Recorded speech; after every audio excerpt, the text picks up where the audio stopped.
le vrai guérisseur, le vrai docteur, c'est le Seigneur Jésus-Christ. Ma leçon n'est pas tellement difficile. Je crois que vous avez compris. Continuons. Le docteur Jésus, quand il est venu sur la terre, 760 années après que Ésaïe est écrit, dans Ésaïe 53, que par ses meurtrissures nous serons guéris.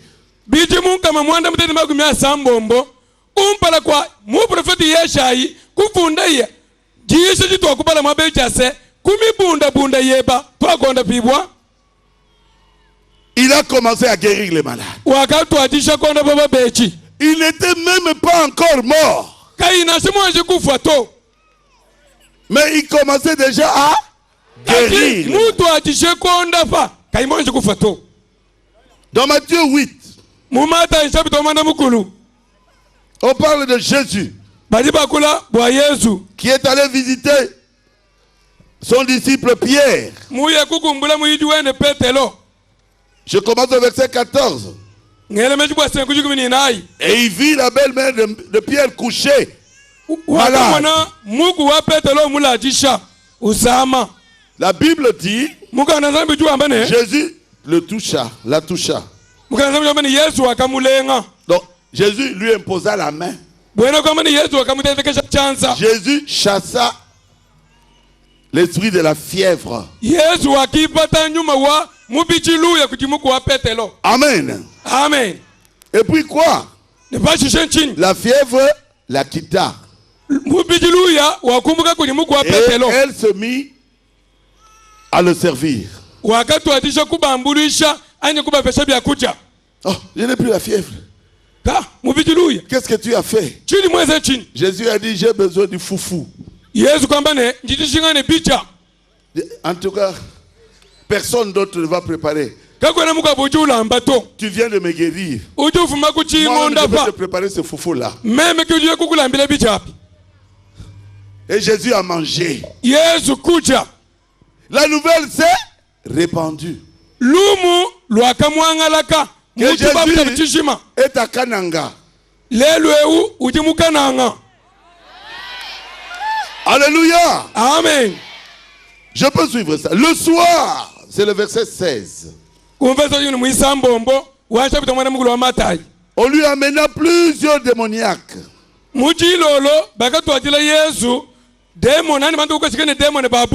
Ah, vous voyez que les mauvais esprits produisent des maladies. Des fois, vous avez des maladies à cause de vos péchés. Ah. Laissez les péchés. Vivez une vie pure. Prenez une décision que vous voulez suivre Jésus. Même votre maladie là vous quittera. On lui amena des démoniaques.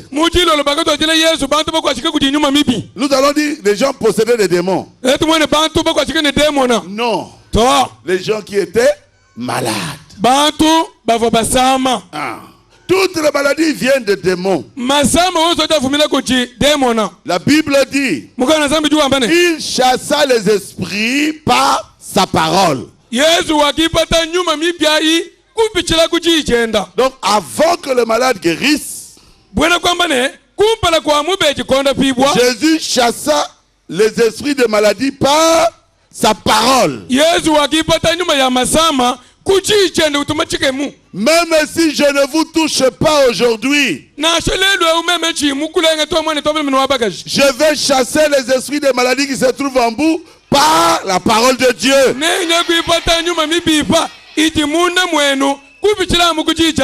Si vous croyez, vous rentrerez guéri chez vous à la maison. La Bible dit, il chassa les esprits par sa parole. Et guérit tous les malades. Vous voyez que les démoniaques là étaient des malades. Pourquoi, Seigneur Jésus? Écoutez, 17. Ainsi s'accomplit la parole du prophète Esaïe.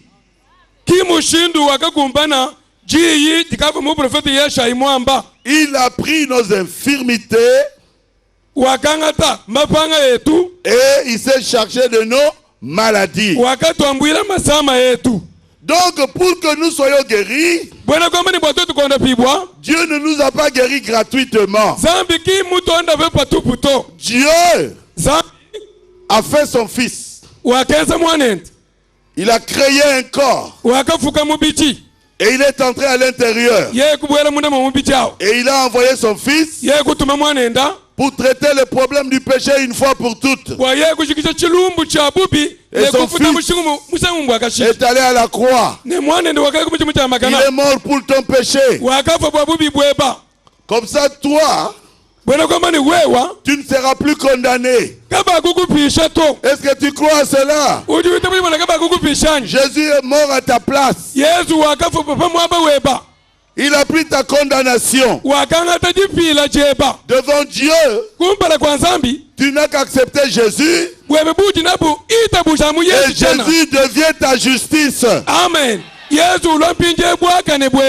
Mais là, il y a un bonus que Dieu nous donne. Il guérit l'âme. Il nous donne un bonus de la guérison aussi du corps.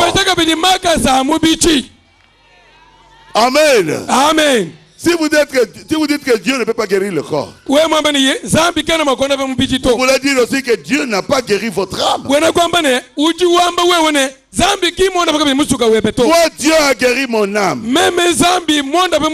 J'étais un pécheur, comme n'importe quel pécheur du monde. Un jour, on m'avait prêché la parole. Et j'ai cru à ce que Jésus-Christ avait fait à la croix pour moi. Et moi, aujourd'hui, je suis sauvé. Alors, quand je suis sauvé, je vois là-bas c'est écrit, nous avons là un bénéfice. Le Dieu qui sauve l'âme par le même sacrifice guérit aussi le corps. Alléluia. Amen. Quel bonheur d'avoir un Dieu comme Jésus. Il est rempli de compassion pour vous. Il peut guérir votre corps. Quand il était venu sur la terre, je crois que vous le savez, on n'a pas encore eu un homme comme ça. Il entre dans le temple. Dans Matthieu 12, 9 à 10. Et il trouva dans la synagogue un homme qui avait une main sèche. Et Jésus pose la question, est-il permis que je guérisse cet homme pendant le jour de sabbat?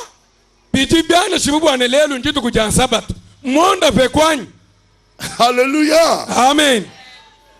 La réponse était non. C'était le jour de sabbat.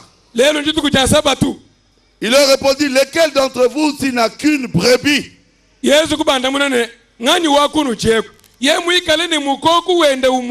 et qu'elle tombe dans une fosse le jour de sabbat,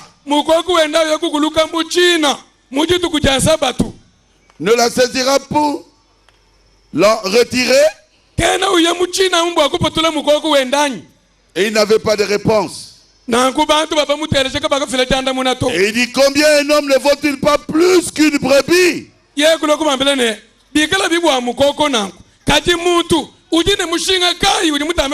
Il est donc permis de faire du bien le jour du sabbat. Amen. Alors il a regardé l'homme. Il dit, étends ta main. Et l'homme a étendu sa main et elle devint saine comme l'autre.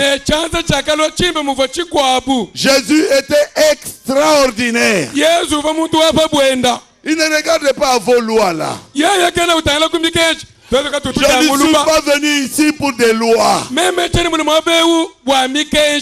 suis venu pour votre guérison. Je ne suis pas venu pour vous apporter une religion. Je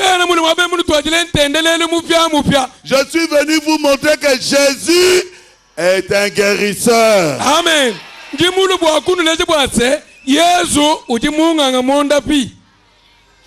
Amen. Amen. Jésus, une fois. Alléluia. Il était parti, il passait vers le cimetière. Dans Luc 7. Depuis le verset 11 jusqu'au verset 17. Dans une ville appelée Naïn. Et il a regardé, il a vu toute une foule. Il a posé la question, c'est quoi ça? On dit, on est en train d'enterrer un enfant. C'est le fils unique de cette maman-là qui pleure. Cette maman-là avait perdu son mari il n'y a pas longtemps. Et le mari l'avait laissé seulement avec cet unique enfant. Et maintenant cet enfant a attrapé, comment on appelle ça aujourd'hui? La diarrhée ici. Choléra. Et l'enfant vient de mourir. Jésus a pleuré. Il dit, vous qui l'enterrez, ne l'enterrez pas. Et ceux qui enterraient ne le comprenaient pas. Ils n'étaient pas membres de leur famille. Eux, ils étaient déjà en train de descendre de l'enfant dans la tombe. Et Jésus cria, ne l'enterrez pas. Au verset 14, il est écrit, il s'approcha. Et il toucha le cercueil. Ouvrez le cercueil. Oh. Toi qui es-tu? Ouvrez le cercueil. On a ouvert le cercueil. Et Jésus a regardé le jeune homme. Et Jésus lui dira, lève-toi. Lève-toi. Et les gens qui avaient laissé le cercueil, qui enterraient l'enfant, étaient étonnés. Cet enfant, nous l'avons vraiment pleuré pendant 2 jours. Regardez les églises ici. Il vient avec ses 12 apôtres là, il dit, lève-toi. C'était des incrédules. Jésus a touché l'enfant. Lève-toi. Le jeune homme s'est assis. Il a ouvert les yeux. Il s'est assis. Ils ont crié, oh! C'est quoi ça? Mais l'enfant vient de ressusciter. Jésus l'a sorti presque de la tombe. Il dit, prenez l'enfant, maman. C'est votre fille. C'est votre fils. Vous venez de perdre votre mari. Non. Je ne peux pas accepter que vous perdez encore l'enfant. Acclamez le docteur Jésus. Un homme comme ça, s'il est ici au milieu de nous, Quel bonheur.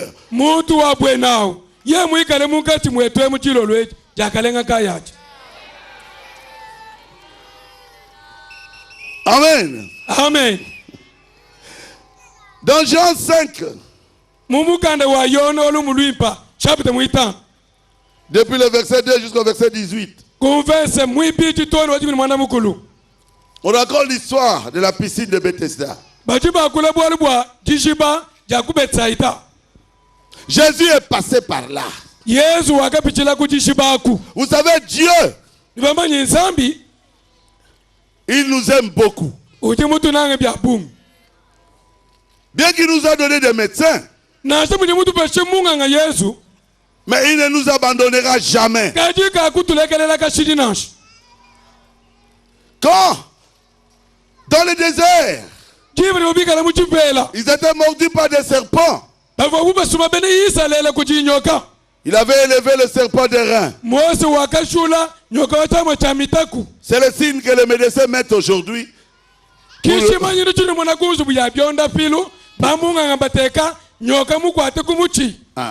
pour représenter la médecine moderne. Ça vient de la Bible. Ça vient du serpent des reins. Le vrai médecin, c'est Dieu lui-même. Et quand il n'y a pas de prophète, il doit faire quelque chose.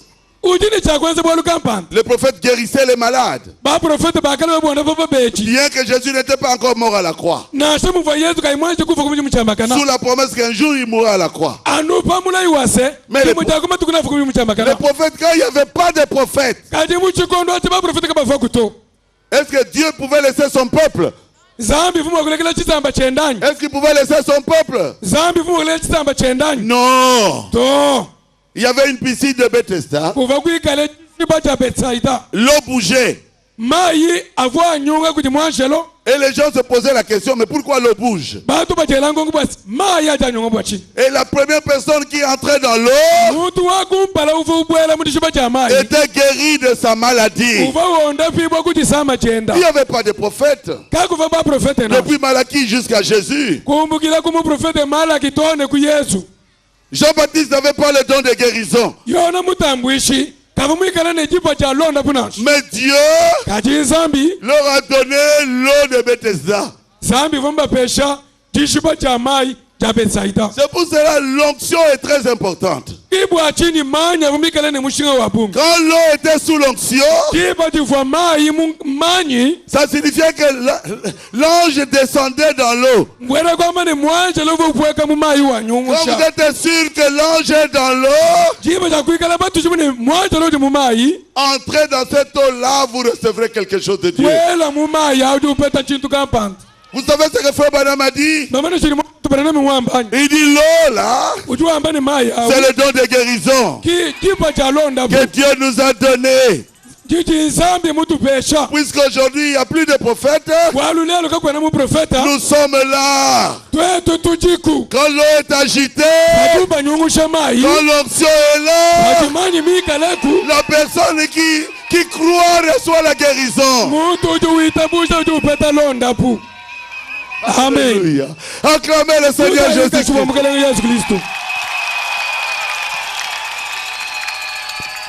Dieu est rempli de compassion. Et il s'est approché là. Il y avait beaucoup de malades qui attendaient. Mais Dieu ne les a pas guéris tous. Jésus est allé seulement chez une seule personne. Je ne sais pas qui sera guéri aujourd'hui. C'est ta propre foi en Jésus-Christ qui te donnera la guérison, ma soeur. Qui te donnera la guérison, mon frère. Jésus est allé vers une seule personne. Et il lui dit, est-ce que tu veux être guéri? Au verset 10, il est dit, c'était encore le jour de sabbat.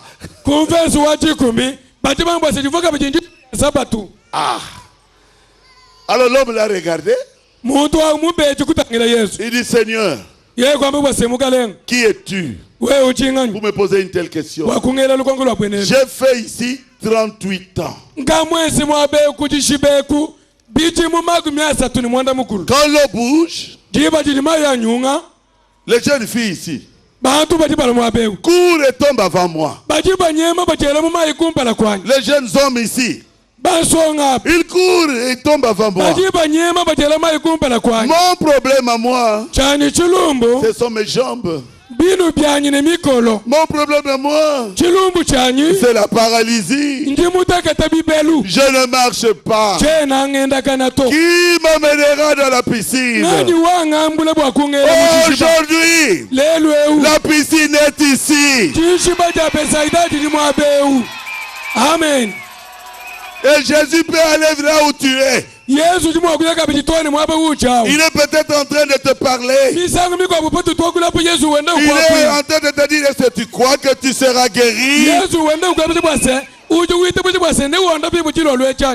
Et Jésus a insisté. Moi, je te dis, lève-toi. Moi, je te dis, lève-toi. Dieu te dit aujourd'hui, lève-toi. Mais il a dit, Seigneur, mais je t'ai dit que mon problème ce sont mes pieds. Il dit, je te dis. Vous pensez qu'il connaissait Jésus? Non. Jésus peut être ici aujourd'hui. Vous ne le reconnaissez pas. On reconnaît Jésus par ses œuvres. Amen.